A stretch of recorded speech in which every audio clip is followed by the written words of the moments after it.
and you watching Bedtime Stories. And tonight, I got something kind of interesting in my hand, man. It's called Olivia and the Puppy Wedding. Now, if you live in the same world as me, then 9 times out of 10, you never heard of a puppy wedding. Because I'm lost. Like, how does a puppy even propose? Like, does a puppy go get another puppy a ring? Like, how does this work? And as humans, how do we know that the dogs want to get married?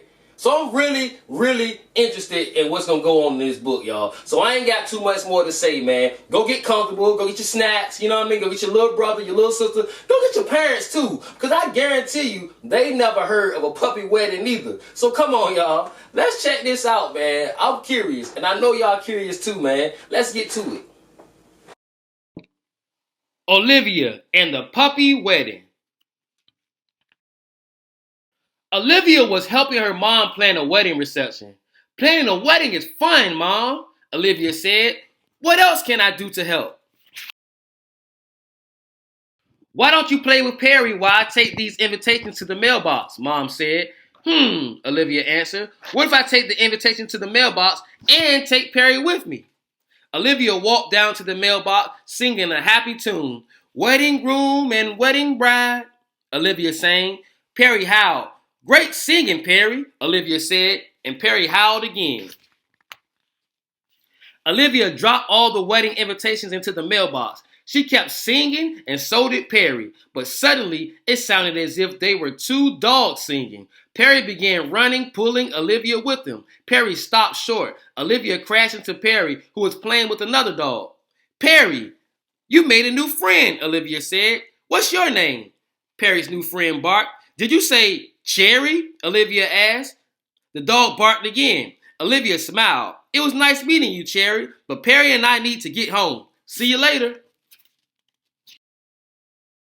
Hi, Mom, I'm back, Olivia shouted as she entered her house. Mom looked past Olivia with surprise. Oh, and you brought company. Olivia turned around and saw Cherry. Did she follow you home? Mom asked. Actually, I think she followed Perry home, Olivia said. I think they're in love. She doesn't have a collar, Mom said. How did you know her name was Cherry? She told me, Olivia said. Oh, of course, Mom answered. But with no collar, it's going to be difficult to find her at home. Why don't you play outside with the dogs while I start making calls to find her owner? Perry and Cherry looked so cute together. Olivia took a picture of them. Perry barked at Olivia. What did you say, Perry? Olivia asked. You want to get married? And you want me to plan it? Well, I do have a way with animals, but I'll need some help. Olivia called Francine to ask for her help planning the wedding. A doggy wedding, Francine asked, with bouquets and decorations and wedding guests? Yes, Olivia answered, but we can't have guests without invitations. Olivia began looking for supplies in her trunk. Let's see. Fancy red ribbon, paper, doggy bones. Perfect.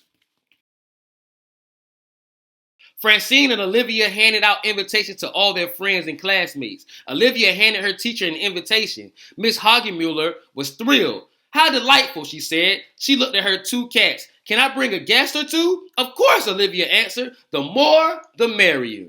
Soon, Olivia had only 1 invitation left. She went to her friend Daisy's house to deliver it. Hi, Daisy, Olivia said. My dog Perry is getting married today. Wants to come to the wedding? I can't go to a silly wedding, Daisy said. I've lost something really important, and I have to find it. She shut the door. Olivia was surprised. Who said it was silly? She asked Francine. Back at Olivia's house, Francine and Olivia looked at pictures in a bridal magazine. This magazine says brides like bows and veils, Francine told Olivia. A few minutes later, Cherry was wearing a bridal outfit. I used a pink napkin for her veil and added a big red bow, Olivia explained. Oh, she's beautiful, Francine said. Soon it was time for the big event. Hello, wedding guest people, Ian said. The wedding will start in exactly pretty soon. Olivia, Francine asked, where did Cherry go? Olivia was surprised. She was just here a minute ago. She said, we have to find her. Olivia and Francine were looking for Cherry when the doorbell rang. It was Daisy, and she didn't look happy. After looking for my missing dog all day, I opened up your wedding invitation and saw my missing dog. Well, Daisy, I have good news and bad news, Olivia said. The good news is that your dog is getting married. The bad news is she ran away. But don't worry, we'll find her. Olivia and Daisy ran outside calling for the missing bride-to-be. Cherry, Olivia called. Miss Buttercup, Daisy called. You named my dog Cherry, Daisy said. You named your dog Miss Buttercup, Olivia said. Daisy nodded and stared at Olivia. I like it, said Olivia. After a while, Daisy was ready to give up. It's no use. She could be anywhere, Daisy said sadly. At that moment, both girls heard Perry howling. Olivia smiled. That's it, Daisy. I know how to find Miss Buttercup. Come on. The only sound Miss Buttercup likes better than Perry singing is the sound of both of us singing together, Olivia explained. Olivia began to sing. Perry howled and sang along. After a minute or two, they heard another dog's faraway howl. Olivia listened carefully. It's Miss Buttercup, she said. It sounds like she's by the mailbox. Olivia and Daisy peeked behind the mailbox, and there was the runaway bride. You put a bow on her head? Daisy said. No wonder she ran away. She hates bows. Thanks for finding her, Olivia, but I still don't want to marry your dog. Daisy opened her arms wide. Hi, Miss Buttercup. Come to Mama. But Miss Buttercup ignored Daisy and ran straight to Perry. Olivia smiled. Daisy, are you sure you don't want to let your dog marry Perry? It was time for the wedding.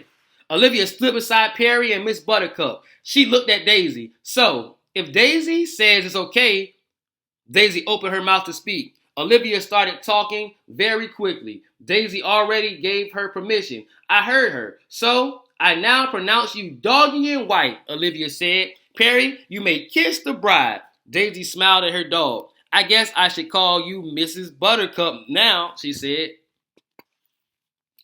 You did a great job planning your doggy wedding today, Olivia, Mom said. At that moment, Perry hopped into Olivia's bed and whimpered. What's that, Perry? You want me to plan your honeymoon? Olivia said. Mom smiled. That can wait until tomorrow. Good night, Olivia. Good night, Mom. I have so much to do, Olivia said with a yawn. Soon, she was fast asleep. The end. Hey. Never in a million years would I think I would be saying this, but I think I enjoyed that puppy wedding. You feel me? Did y'all enjoy it? Because, who would have thought puppies could get married? You know what I mean? Plus, I learned a whole lesson after I went to the wedding. You feel me? And that lesson was, you have to treat animals with respect. You feel me? Animals have feelings too. Yeah, I know this is make-believe, you know what I mean? In real life, dogs probably can't get married. But the lesson still is the same. Treat your animals like you want to be treated. Just because they can't talk doesn't mean they don't have feelings. You know what I mean? Anything with feelings deserve respect. Even things without feelings. You should respect everything on this earth, but especially animals. We wouldn't be us without them. You know what I mean? They make us feel good when we feeling down. You know what I mean? They give us some comfort when we just, you know what I mean, we feeling lonely. You know what I mean? A dog just hop on your lap or something and just, you know what I mean, start licking your face and let you know everything is okay. We need to respect our animals. You know what I mean? Just like Olivia did. You feel me? So yeah, man, I'm glad I got to read this book because sometimes I think I'm better than animals, and I needed this to remind me that we're all the same.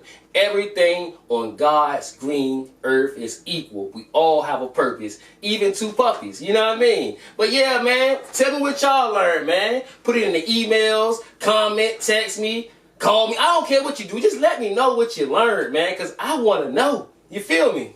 But I'm tired, man. I had a long day. So I'm going to end this right here. And y'all know what's next. Be you, be true, and be back tomorrow morning for the early word. I love y'all, man. And remember, respect animals, man. They need you. Just because they can't talk doesn't mean they don't feel the love. You feel me? Love y'all, man.